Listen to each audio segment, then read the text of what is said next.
The Assembly will hear an address by His Excellency Marcelo Rebelo de Sousa, President of the Portuguese Republic. I request protocol to escort His Excellency.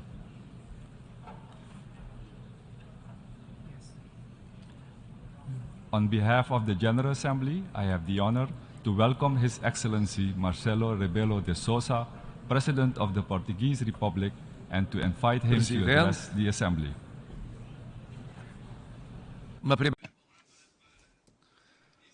Just initially to say that Portugal completely supports President Denis France's priorities in his term. Another word to say to President Sabah Kurossi, whose term has ended. Mr. Secretary General Antonio Guterres, I applaud you on behalf of Portugal for your inexhaustible dedication to the values of the United Nations Charter, in support for our common agenda and the reform proposals for global governance, including financial governance, but also the priorities that we never abandoned on climate change, human rights, migrants, refugees, and gender equality. Portugal supports the success of the Summit of the Future in 2024, the United Nations Alliance of Civilizations Forum, which Portugal will host in 2024, and the World Social Summit in 2025, which are hallmarks of your permanent lucidity and dynamism at this juncture of the world to build peace and international cooperation. Your Excellencies, we heard the report from the Secretary General of the United Nations. We also heard Presidents Lula da Silva and Joe Biden. And despite several positions, they agreed on the essential. We urgently need to respect the United Nations Charter to maintain peace in the world. We need to accelerate the fight against climate change to fulfill the objectives of the Agenda 2030 to protect oceans and biodiversity and to guarantee peace and institutional reform. We urgently need to reform the institutions which were formed in the last century, some of which in the first half of the last century, which are totally different from today's reality. The international financial institutions, as the Secretary General said, we must approve a new Bretton Woods. These three urgencies are connected. There is no peace, nor sustainable development, nor institutional reform without respect for the United Nations Charter. There is no sustainable development, nor respect for the United Nations Charter without the reform of international institutions. And there is no reform without respect for the Charter, without the goals of the Agenda 2030 achieved and our goals for climate change. But the problem is not this. The problem is something else. What is the urgency? What is the credibility for us to come here every day, every year, to say what is in fact not treated with the appropriate urgency? this has been the appeal of the Secretary General for many years. It is urgent to respect the United Nations Charter because without it, there is no sovereignty of the states nor human rights. And there can be no peace. Peace in the Ukraine, that's the struggle for the Ukrainian people and for the whole world. In other regions, such as the Sahel, the Middle East and Asia, in Africa, the problem is the same. Based on the principles of international law and the United Nations Charter. Therefore, we cannot differentiate the Ukrainian people's struggle from the struggle for respect for the United Nations Charter. It's also not possible to build peace without accelerating the goals of development for 2030. We are lagging behind. We need to promote equality among states and among peoples.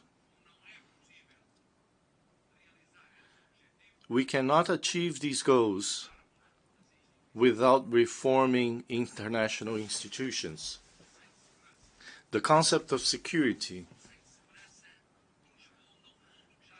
corresponds to a world that no longer exists. Portugal has defended that countries like Brazil and India become permanent members. This decision should be made.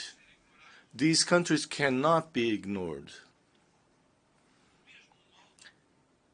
Similarly, existing financial institutions are incapable of financing sustainable development with equity and with justice. The richer have preference over the poorer nations. And the three urgencies are connected. And they continue to be connected year after year. Portugal defends the respect for the United Nations Charter.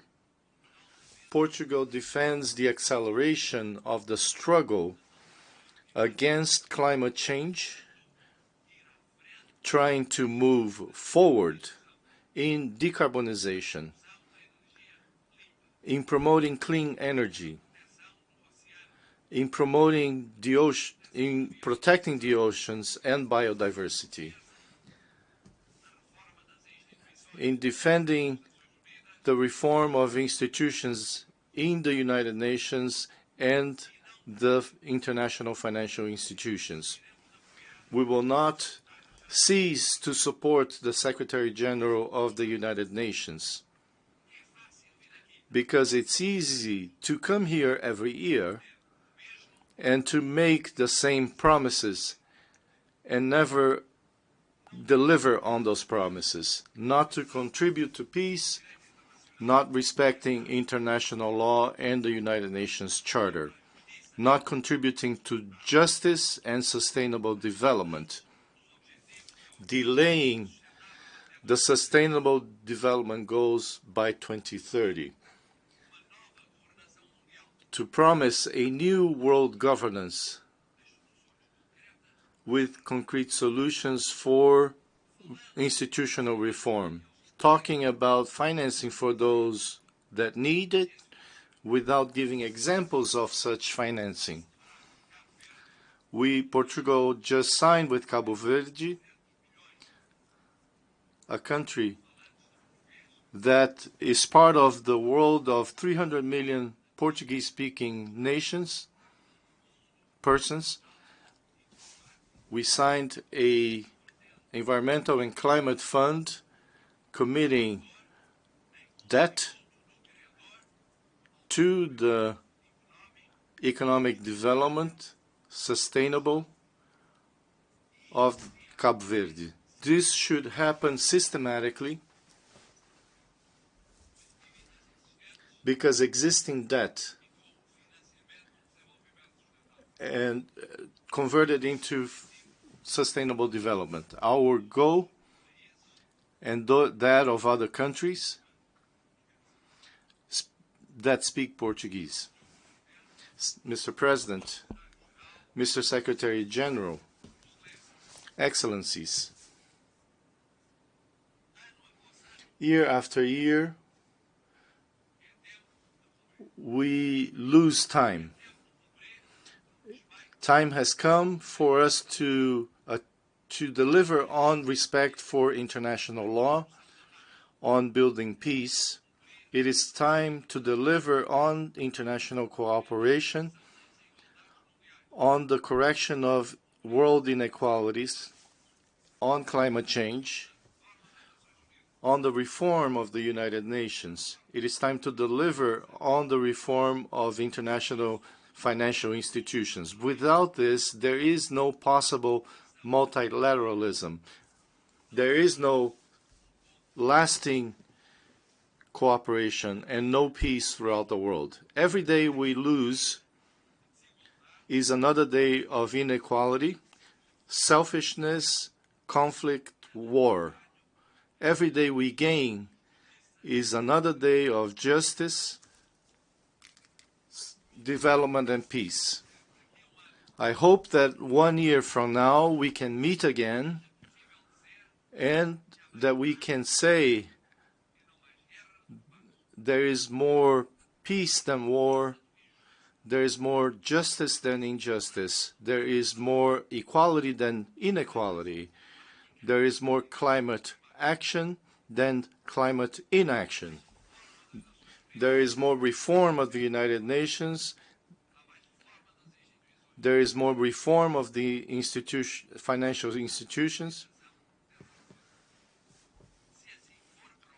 If that is so, it will be worth our while. Otherwise, we will continue to hear all the same people, very influential, who promise things that do not deliver. We realize why nations, people believe less and less on the people who govern them. Thank you. On behalf of the Assembly, I wish to thank the President of the Portuguese Republic for the statement just made, and I request protocol to escort His Excellency.